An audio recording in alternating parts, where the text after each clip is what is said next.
me about the single-player mode. Well, there's hours and hours of content for you in the single-player mode, and it's divided into two separate components. We've got the campaign mode and the puzzle mode. The campaign mode is probably a good place for people to start if they're unfamiliar with Worms games, or maybe they're experienced players and they just want to see the new features we've implemented, such as the Worms classes, the physics objects, or the dynamic water. There's 32 missions altogether, and that's spread out over the 4 different themes. We'll start you off gently. There's the training missions to get you going, and then by the end of it we've really upped the ante, and if you're not an experienced Worms player, by the time you get to mission 32 then you never will be. And then we've got the puzzle mode.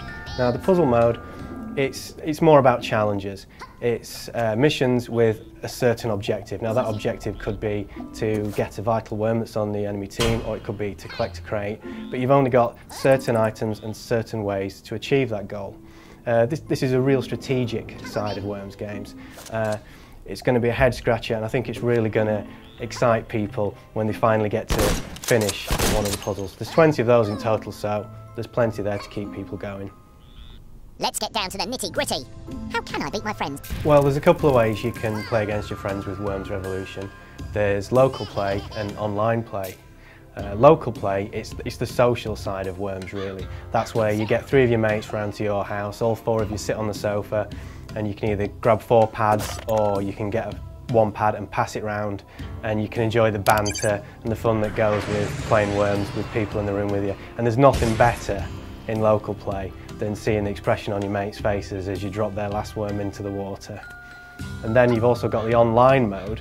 In online mode, you can set up a lobby yourself and you can tailor it to whatever settings you like, and then you can invite people, or you can wait for it to fill up, and you can basically take on the best players in the world really. This is where you're going to have improved your skills, because there's some great Worms players out there. Or if you don't really want to mess about setting up a lobby yourself, you can always join one of the lobbies that will be out there, do a search, dive in, and once again see how good you really are when you're up against the best players in the world. So you can play it at home, you can play it online, but either way you can have a great game.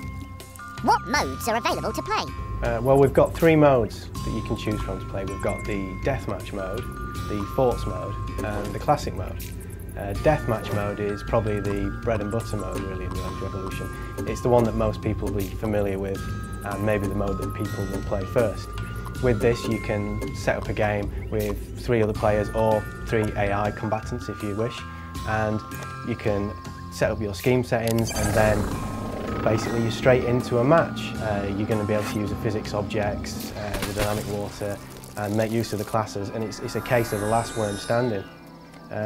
Secondly, obviously we've got the forts mode like I mentioned. Now the forts mode is probably my favourite mode. What we've got there is similar to deathmatch mode in fact, but the landscape is set into 2 separate forts, one either side with a body of water in between. Now this means that you've got to use a little bit more strategy here, because you can't get directly to the opposing teams. So you might want to use height to your advantage and try and get shots down from above, or you might want to bunker down and maybe do hit and run, dark side tactics essentially. Either way, I think forts mode is probably going to be the one that people get the most fun out of, especially for me.